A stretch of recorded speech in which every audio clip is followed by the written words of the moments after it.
یہ ہم نے نہیں اس کہا وقت تھا۔ سندھ میں کیا قرضے پوزیشن لینے ہے کو ہم جی؟ نے نہیں آٹے کہا۔ کی اور چینی کی اور باقی اشیاء ضروریہ کی حکومت کے دعوے تھے کہ سندھ حکومت نے ٹائملی ویٹ پروکیور نہیں کی، جس سے کرائسس آیا، اب ہم نے دے دی ہے، پاسکو سے ریلیزز دی ہیں، کچھ معاملہ سنبھالے میں آئے کہ ابھی بھی ویسے ہی ہے؟ جی ندیم ملک صاحب، بات یہ ہے کہ جب پیٹرول کی قیمتوں میں اضافہ اور ٹرانسپورٹرز کے اوپر چالان کی مد میں مزید رقم جو بڑھانے کی حکومت نے جو اضافہ مزید ڈالا، اس کے بعد ٹرانسپورٹرز کی ہڑتال تھی، جس کی وجہ سے سندھ میں بھی بہت بڑا یہ ایشو کریٹ ہو گیا تھا گندم کا۔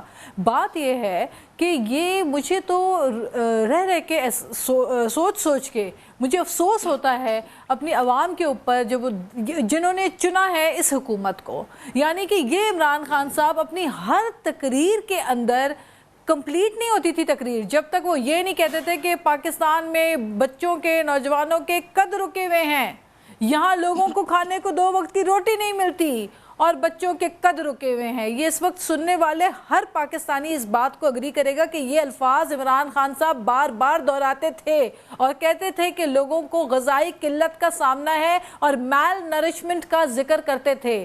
تو پھر میں تو توقع کر رہی تھی کہ شاید ہو سکتا ہے ان کو اتنی فکر ہے عوام کی، تو یہ عوام کی خوراک کے اوپر اور غذائی قلت کے اوپر آتے ہی بہت اسٹرانگ میجرز لیں گے اور اکانومی کو صحیح سمت پہ لے کے جائیں گے۔ لیکن ہوا کیا؟ ہوا اس کے برعکس۔ جو عمران خان صاحب ہمیشہ کہتے تھے کہ جب بھی حکمران جو ہے وہ فیصلہ سازی پہ سرمایہ کار، شوگر مالکان، شوگر مل اونرز اور بڑے بڑے انڈسٹریلسٹ کو اوپر رکھیں گے اور ان سے فیصلہ سازی کرائیں گے، تو وہ لوگ اپنے ذاتی مفاد کے لیے عوام پہ بوجھ ڈالیں گے، اور آج یہی ہو رہا ہے۔ آج یہی ہو رہا ہے کہ آپ کے سامنے دال جو ہے ایک بات اور بتائیں ندیم ملک کہ ماڑی کے اندر جو 14 لوگوں کا قاتل ہے وہ کون ہے؟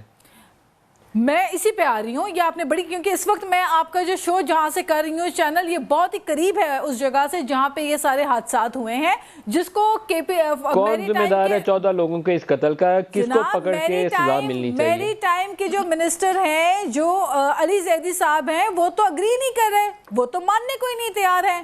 وہ تو جا کے ہے کون؟ تحقیق کیا کہتی ہے؟ خالی الزام نہیں، تحقیق کیا کہتی ہے؟ کون ذمہ دار؟ بالکل اس کی ذمہ داری جو ہے وفاقی حکومت کے اوپر عائد ہوتی ہے۔ یہ جو کیئرلیسنس ہوئی ہے جس کی وجہ سے، اور یہ تو تحقیقات جو ہے یہ تو سندھ حکومت نے کروائی ہے، یہ تو ہم نے کراچی یونیورسٹی سے لیب ٹیسٹ کروائے جس کے بعد سویابین ڈسٹ کا پتہ چلا ہے، ورنہ علی زیدی صاحب تو کہہ رہے تھے کہ یہاں پہ جعلی جو ہے وہ شراب بک رہی ہے اور وہ لوگ بنا رہے کیماڑی کے لوگ اور اسی لیے مر رہے۔ مطلب اتنی irresponsible statements ایک منسٹر کیسے آ کے دے سکتا ہے ٹی وی کے اوپر؟ تو ناز بلوچ، کیا آپ یہ تصدیق کر رہی ہیں کہ جو ڈیتھس ہوئی ہیں 14 لوگوں کی وہ سویابین ڈسٹ سے ہوئی ہیں؟ اس جہاز سے جو سویابین اتاری جا رہی تھی اس سے یہ 14 لوگوں کی اموات ہوئی ہیں، آپ اس کی تصدیق کر رہی ہیں؟ دیکھیں اب تک جو تحقیقات ہوئی ہے، جو پیشنٹس ہاسپٹلز میں لائے گئے ہیں، ان کے جو ٹیسٹ کیے گئے ہیں، ان کی ٹیسٹ رپورٹس کے اندر سویابین ڈسٹ جو ہے وہ انویسٹیگیٹ ہو کے آئی ہے، ڈیٹیکٹ ہوئی ہے۔ تو definitely this is one of the, I کی not just say straight away کہ یہی دس از دا اونلی ریزن، لیکن بات یہ ہے کہ جو ہماری نیشنل ڈیزاسٹر مینجمنٹ ہے،